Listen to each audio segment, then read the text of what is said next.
I've been talking about turmeric for quite a long time, okay? Probably since the initial few videos on this channel. I've championed its benefits, and now there's a new study that's out there saying that it's as effective at doing what it does as 14 different drugs on the market. So imagine that, seeking out natural solutions to your problems is just as effective as, suckling up to big pharma. Imagine that. Who could have possibly have thought that?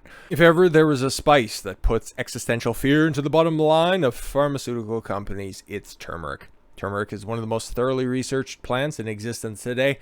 Its medicinal properties and components, primarily curcumin, of course, big nod to curcumin, have been the subject of more than 12,000 peer-reviewed and published biomedical studies. In fact, Green Med Info, GMI, glad it's not GMO, has run a 5-year research project on this sacred plant and revealed more than 800 potential preventative and therapeutical applications, as well as 250 distinct beneficial physiological effects. The entire database of 2,666, the devil's not, NCBI hyperlinked turmeric abstracts can be downloaded as a PDF from GMI's downloadable turmeric document page. Yeah, if you're really bored.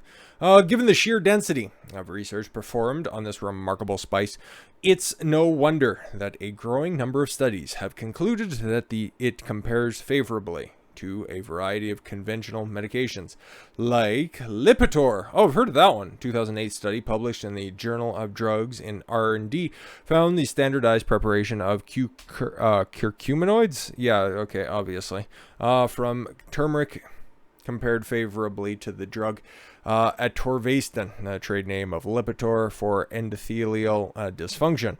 The underlying pathology of the blood vessels that drives atherosclerosis. Got it the second time that time. Geez, that's a tough word.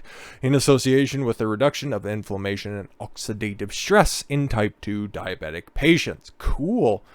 So, steroidal medications. I will give you the pump? That's amazing. That's fantastic. It's wonderful. In 1999. Study published in the journal Phytotherapy Research found that primary polyphenol in turmeric, the saffron-colored pigmentation known as curcumin, compared favorably to steroids in the management of chronic anterior uveitis, the inflammatory eye disease.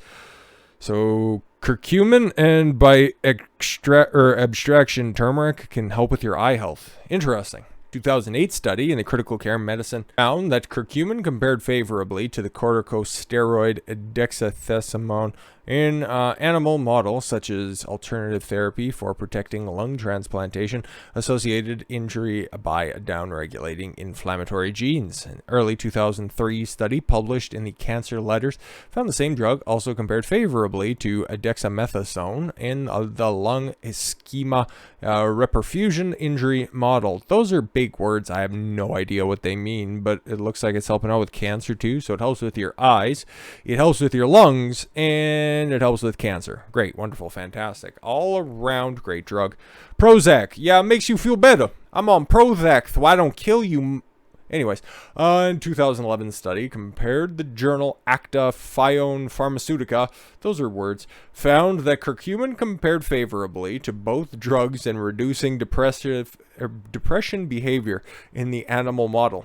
So take a look at when all of these studies are published. They've known about curcumin, and turmeric, its benefits on society for well over 10 years at this point, And now they're just making this available? Imagine that. Aspirin has a blood thinner, anti-inflammatory drugs, just in general, because that's its normal claim to fame, helping out with inflammation in the body. Oxaliplatin, chemotherapy drugs. Sorry, what? In 2007 study published in the International Journal of Cancer found that curcumin compares favorably to oxaliplatin, as an anti-proliferate agent in colorectal cell lines. Interesting. I think we've talked about this before, but it is worth going over once again. Also comparing favorably to metformin, a very popular diabetes drug. 2009 study published in the journal Biochemistry and Biophysical Research Community explored how curcumin might be valuable in treating diabetes, finding that it activates AMPK, which increased glucose uptake, and suppresses gluconeogenesis gene expression, which suppresses glucose production in the liver, in hepatoma cells. Interestingly, they found curcumin to be 500 times to 100,000 times. That's a big margin in a form known as tetrahydrocurcuminoids. Yes, more potent than metformin in activating AMPK and downstream target acetyl-CoA carboxylase. I should learn how to say medical terminology. You think I will eventually? At one point I'll catch up. Another way that turmeric, and its components reveal their remarkable therapeutic properties is in the research on drug-resistant and multi-drug-resistant cancers. All right, cool.